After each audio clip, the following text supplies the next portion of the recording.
Hi everyone, I am advocate सपना कौशिक और आज हम बात करने वाले हैं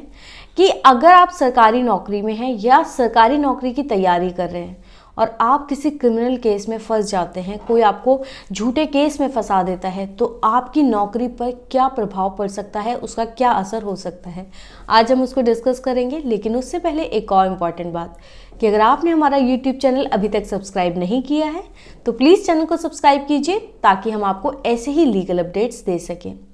अक्सर लोगों का सवाल आता है कि हम गवर्नमेंट जॉब पर हैं, हमारे पड़ोसी ने या फैमिली में किसी ने या किसी भी तरीके से हम किसी केस में फंस चुके हैं जो कि क्रिमिनल केस है या किसी भी तरीके से मोरल टर्पिट्यूड यानी कि नैतिक अधमता से जुड़ा हुआ केस है जिसमें 3 या 3 से ज़्यादा साल की सज़ा हो सकती है। ऐसा केस अगर हम पे हो गया है तो हमारे ऊपर क्या असर पड़ेगा। ऐसे केसेस में या तो आपको जॉब से सस्पेंड किया जा सकता है या आपकी जॉब को टर्मिनेट भी किया जा सकता है।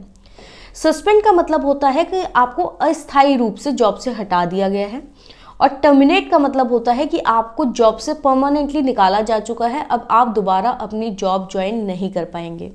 लेकिन आपको डरने की ज़रूरत नहीं है क्योंकि जब तक केस पूरी तरीके से डिसाइड नहीं हो जाता, कोर्ट का ये ऑर्डर नहीं आ जाता कि आप गिल्टी हैं और आपको सज़ा नहीं हो जाती, तब तक आपकी जॉब को टर्मिनेट नहीं किया जा सकता। हो सकता है कि सस्पेंड कर दिया जाए, लेकिन टर्मिनेट तभी किया जाता है जब कोर्ट से ऑर्डर आ जाता है कि हाँ आपने गलती की है, आपको कन्विक्शन हो चुकी है, तब आपको जॉब से टर्मिनेट किया जाएगा। और टर्मिनेट करने से पहले कोर्ट में आपको बाकायदा आपका ट्रायल चलेगा, सारी चीज़ें होंगी।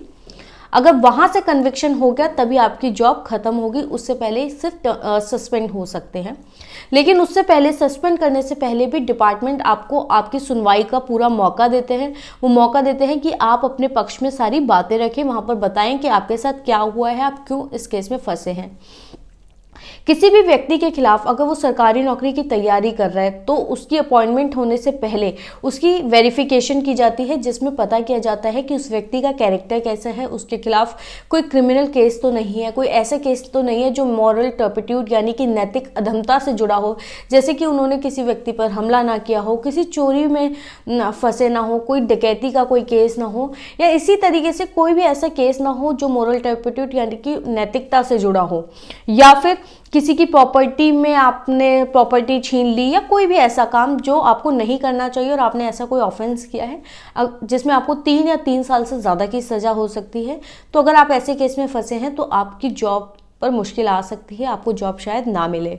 लेकिन उससे पहले आपको पूरा अपॉर्चुनिटी दी जाती है कि आप अपना पक्ष वहाँ रख सकें।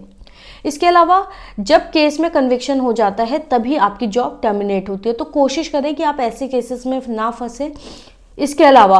यहाँ पर यह ध्यान रखना ज़रूरी है कि आपको जॉब पर तभी वापस लिया जाएगा जब आप उस केस से बाइज्जत बरी होंगे, आपके खिलाफ कोई सबूत नहीं होगा, कोर्ट ये कह देगी कि इसमें आपका कोई रोल नहीं है।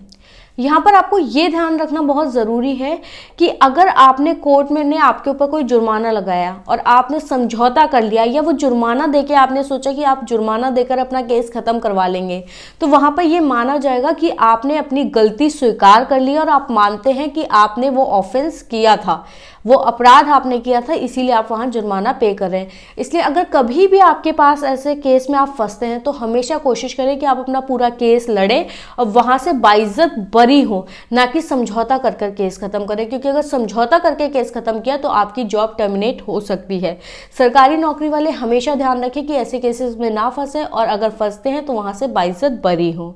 आपको ये वीडियो कैसा लगा और आप किन और मुद्दों पर वीडियोस चाहते हैं प्लीज़ कमेंट सेक्शन में बताएं।